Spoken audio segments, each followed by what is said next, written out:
Sometimes the most important parts of a car are those we seldom see. And no single mechanical system is more important in a car than its brakes, something that time almost forgot until recently. Pat Goss takes it from here. Pat? You're absolutely right about that, John. It does seem like the evolution of automobile brakes has been painfully slow. And to see what's happened over the years, let's take a quick stroll down memory lane. And let's start that stroll right here with this Model T Ford. You know, it had a unique brake system. It was built into the transmission. It had a band that clamped around a drum, and this produced friction, and, well, it's what slowed the car. Didn't have anything out here at the wheels like modern automobiles do. Well, this system, as I say, was unique, and it definitely wasn't very effective by today's standards. But then, I guess it didn't make that much difference because these cars didn't go that fast anyway. Well, what happened next? Well, in the 1920s, we came up with this system right here. This is a drum brake system. Works quite simply by pushing these brake shoes out against the inside of the brake drums. It produces friction and slows the car. Well, the early attempts at this were unpredictable at best.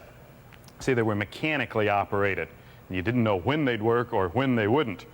Well, it didn't take too long before we came up with what we have right here. This is a hydraulic system. It's very similar to what's used on some cars today. Now, you had a master cylinder, and when you pushed the brake pedal, it activated the master cylinder, and that pumped brake fluid out to these wheel cylinders. They expanded, pushing these brake shoes against the brake drums. And that's what produced the friction, and that's how the car stopped.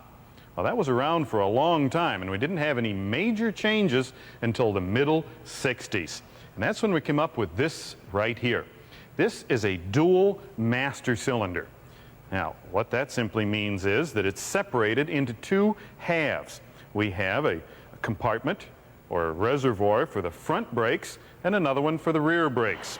And these are coupled together. They all work by the same brake pedal, but it gave us the ability to isolate one system from the other. So if you had a brake failure on the rear, you still had front brakes in an emergency to get you stopped.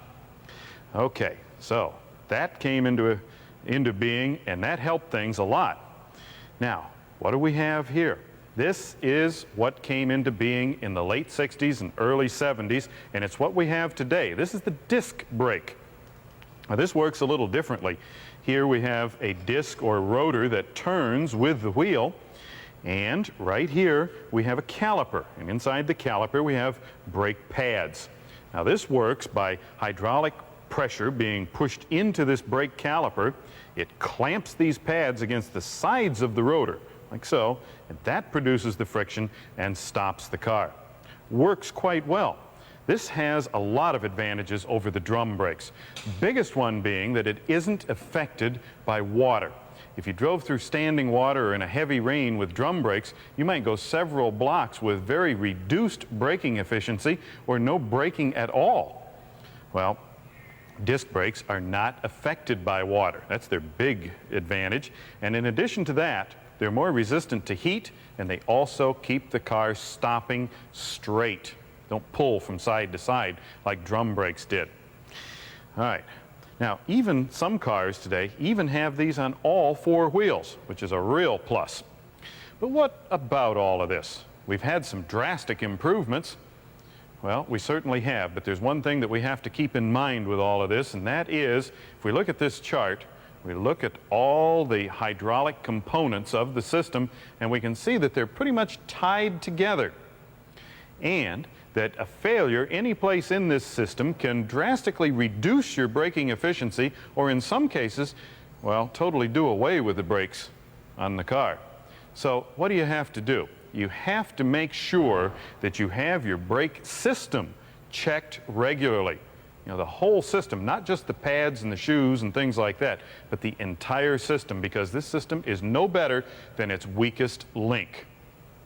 Well, that's where we're at today. What about the future? Well, what we're going to see on virtually all cars in the future is an electronic anti-lock brake system. Now, this thing is really tremendous. What it does is that it senses the speed of the wheels electronically, each individual wheel. And if you're stopping in a situation where you have reduced traction and one of the wheels tries to lock up and skid, well, this system senses that and modulates the amount of fluid going to that wheel and reduces the braking on it so that the wheel cannot lock. And this keeps you from skidding. Really works tremendous. And as I say, we're going to see it on virtually everything that comes off the production line in a few years. So in the next 100 years of the car, we can all look forward to surer, safer stops.